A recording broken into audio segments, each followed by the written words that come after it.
I am going to talk all about GI stasis in rabbits and specifically how you can identify it in your rabbit.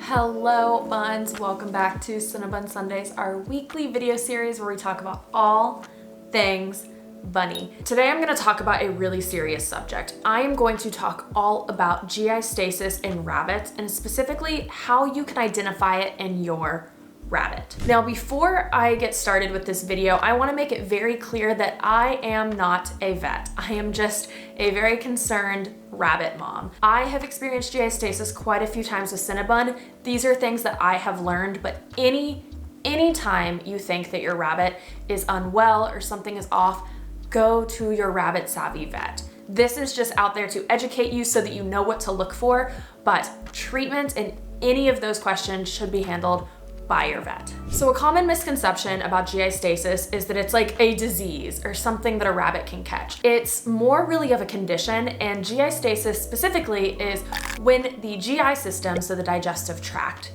of your rabbit, slows down or comes to a complete stop.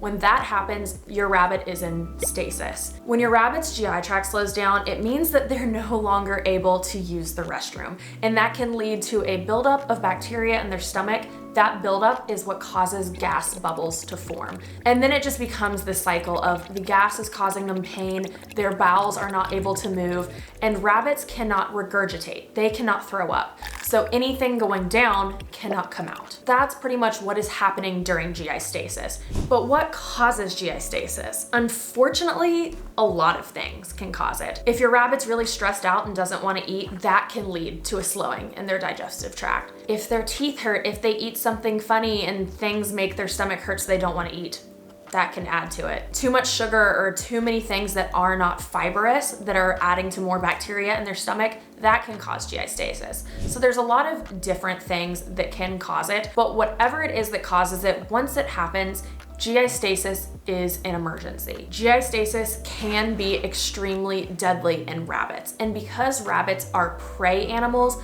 they are masters at hiding when they are unwell. So it's up to you as their owner to be hyper vigilant of your rabbit and know their signs, their tells of when they're not feeling well, so that if your rabbit does go into stasis, you know how to act. I'm gonna tell you something that you do not want to hear, but I need you to understand this because I wish someone had told this to me when I got Cinnabun. More than likely, if you get a rabbit, you are going to experience GI stasis at some point. In fact, you might experience it a lot. I always was under the assumption that GI stasis was a death sentence. Now, I don't want to beat around the bush. It very much can be. However, it very much also can be treated in the early stages and your rabbit will be fine. It's such a big condition with rabbits, and depending on the cause of it, it can change in severity. Also, depending on when you catch it, that can add to the severity of it. So if you see that your rabbit is showing signs of stasis, it is up to you to be calm and to act so that your rabbit can get better as soon as possible. Okay, so now that we kind of have an understanding of what GI stasis is, let me tell you what it is you need to look out for. It is so hard to share about a rabbit being sick because of their prey instinct. They really don't like to show when they're unwell,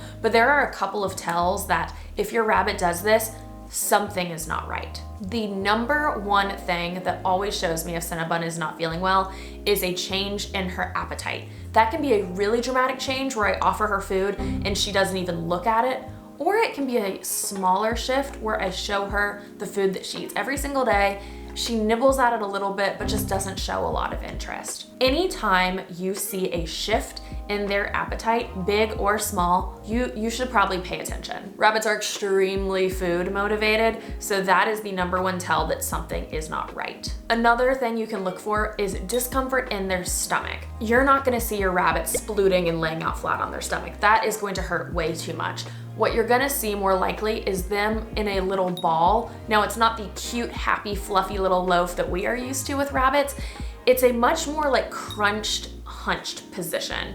They squish their feet into their stomach. They look almost like they're in a loaf, but their little feet aren't hidden, and you'll see them pushing up into their stomach. You'll probably also notice their eyes are not as big and wide as they usually are. They might be more squinted, and you might even notice them grinding their teeth, which is showing discomfort. Another thing Cinnabun does is she'll stretch her stomach a lot because that pain in their stomach is so uncomfortable. They're trying to stretch it out and trying to get rid of that pain. They're also really not going to want to move around a lot. So if when you go to see your rabbit in the morning and they aren't running to you, they're not excited, they're just not acting like themselves, these are all signs that your rabbit is not feeling well. The wonderful, beautiful thing about rabbits is they are extremely routine oriented, so unless something is off, they're pretty much going to act the same every single day. Anytime you just notice a shift in their behavior, that shift is gonna be specific to your rabbit. But anytime you notice that shift, start looking at them and really start paying attention. Offer them food, see if they take it, monitor the way that they are acting and monitor the way that they're laying, and check out their litter box. Is there poop in their litter box? Because again, if they have GI stasis, they are not able to poop. I promise you, you will be able to tell if something is off with your rabbit if you pay attention to the way they act every day. So if you notice something is off and you suspect your rabbit might be in stasis, what do you do? Well, the number one thing you should do is call your rabbit savvy vet and try to get in as soon as possible. But there have been times with me where my vet is not open and Cinnabun is in stasis. There are two things that I always have on hand no matter what, so that if this happens, I can at least start the treatment. I have infant gas drops and I have critical care. Infant gas drops to treat those gas bubbles that will form in your rabbit's stomach once they enter stasis, and critical care because critical care has food and nutrients, and it's something that you can get into your rabbit's system to help keep that GI tract moving. Those are two things that you do not need a prescription for. You can go out and buy today and have them in your fridge, in your cabinet, ready to go if you ever notice anything is off. It's an absolutely terrifying topic, and I'm sure very triggering for a lot of rabbit owners. I'm so sorry if you have ever gone through this or lost a rabbit from GI stasis, but hopefully the more information that's out there and the more that you can learn as a rabbit owner what the signs are and what to look out for, the more rabbits that can be saved. So I hope this video was useful. Please let me know anything down below that you think that I left out that you have found is really helpful for you anytime that you're looking for stasis in your rabbit, and I will see you next week for another video. Bye, Buns.